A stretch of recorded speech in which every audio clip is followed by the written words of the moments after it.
Hello and welcome to this review of Jose Cuervo Especial. Made with blue agave gold tequila, Jalisco, Mexico. A family-owned company for 10 generations. Yes, it is family-owned, and they own many other brands. And I got a pretty good deal. Actually, I got a pretty good deal on this one. I didn't pay too much, and it's significantly cheaper than the regular size bottle. If you get this, much cheaper per ounce. So I think the handle is the way to go.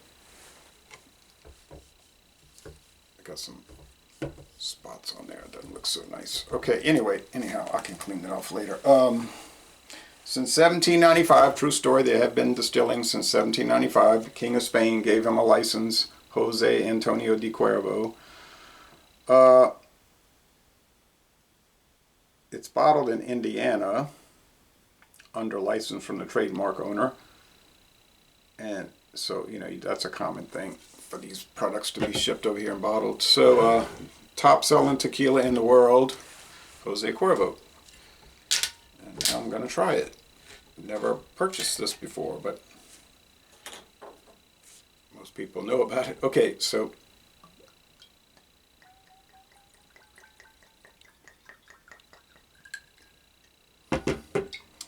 that'll be enough for a review and a photo.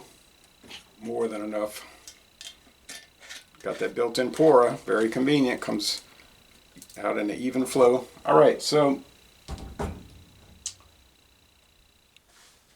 that's it. Been selling it in the United States since the 1800s, except for that 1920 to 1933 period, right? Okay, so it's very pale gold, clear as a bell. Do they have any color added to make it more gold? I don't know. I don't know if that's allowed. All right, let's go with the aroma.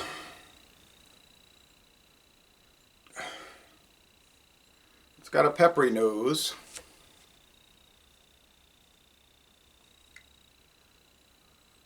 And you get the agave nectar. The main thing is very mild. If you want to say bland, okay. It's a mixer, so people are usually not buying this to sip neat. They're buying it to make whatever sort of tequila cocktail. I understand that. That makes sense. But I'm going to try it at room temperature neat out of this beautiful embossed clear glass bottle. All right. Taste. Cheers.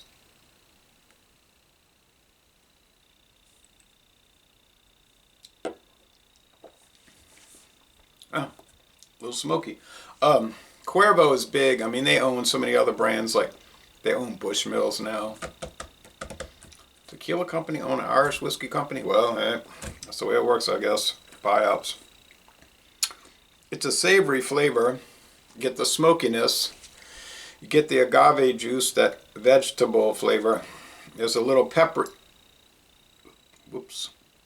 A little spill there. A little peppery. Mishandled it. A little pepperiness.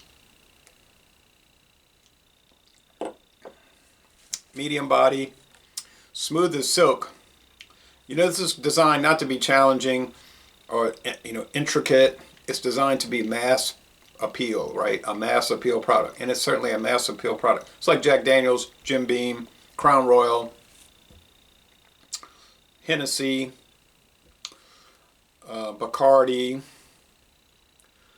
All those main Smirnoff, I've never had that one though. Now, I've had some of the Smirnoff malt beverages, but not the original vodka. But all these are designed to appeal to as many people as possible. So they're not going to be too edgy or,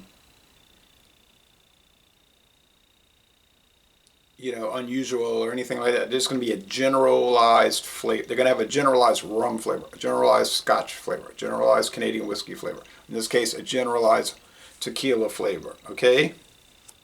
So you're going to get that because that's what it's made to be. On the other hand, is it a good flavor? It is. It has the smoke, like I said, has the agave, the vegetable flavor, has no pepperiness, but none of those things are like pronounced or so intense or anything. It's just round. a round flavor where nothing really sticks out. Sort of like, talking about mass-produced Jameson. Well, that's another one, Jameson Irish Whiskey, or I was trying to say Johnny Walker Red Label. You know, those are round products. Round meaning everything's just like in concert, working together. So a lot of people that are really into tequila or whatever, they're going to say, oh, it's bland, it's mass production. There's not much going for it. It's a mixer, so forth. I agree with all of those things. But I'm reviewing it for what it is. A mass-produced mixer tequila, premium priced, on par with all the things I just named. Can you get good value priced gold tequilas? Yes, I have some. They're probably not quite as smooth as this. They probably, if you dug deep enough and thought about it as you drank on them, sipped on them, you might notice some problems with them. But from recollection now, the El Toro, the Juarez, the Montezuma, the Tijuana, those didn't really seem to be that much different than this. So you could go that avenue and say, I'm not going to pay the premium price because I don't want to really buy the name, pay for the name. I'd rather just get a comparable product and save a bundle of money. That's a good approach. You're probably going to lose some quality. You're going to lose some quality more than likely, but may not be enough to cancel out the benefits you get from saving the money. See, so but I'm going to do blind taste tests with all of those against this, and we'll see what happens. Blind is best because you don't know which one you're tasting, and then you're forced to be honest because you don't know which is which until you reveal it after you've already tasted it, described it, and picked a winner. So, but on its own merits, in isolation, I think Jose Cuervo is an exceptional product. It's a wonderful product. I understand that, like the bland thing you're saying, like Chivas Regal, 12 years, Chivas Regal is a little bland, but the quality control is going to be so good on these things. You're not going to get a bad batch of Jose Cuervo, right? And it's going to appeal to, like, if you had a party, all the guests. I mean, you'll have a few difficult guests, but they're like, Cuervo. I'm like, what? You brought a craft tequila tonight? Oh, well, no, but I'm just saying, that's usually what I only drink craft tequila. Oh, okay. Well, I guess I'll drink some. Like, they're forcing themselves, like a big problem. So they only drank 4 tequila cocktails at your party. And if it was one of the craft ones they're talking about, you wouldn't have any left after the party. And it would mainly be because of 2 people. All the other guests would still, even if you had the $80 craft tequila, all the guests would still drink this. So, it's like with beer. I could have a get together and put out Miller Lite down, on ice, real cold, or I could have one of these craft beers that I like to try, like a British ale, British Pale Ale, or a Kolsch, and I'll have a 12-pack of that. There'd be 10 left after the party, and there'd be none of the Miller Lite left. See how it works? All right. So anyway, score. I think it deserves an A. 93 out of 100. 9.3 out of 10, getting into the most excellent range, and I know what I'm dealing with, so I really like it, and I think it's going to do well against the other competitors, but it may not justify the price point, because I'm not seeing a real big difference from those underlings, the undercard, the contenders, but we'll see. You can only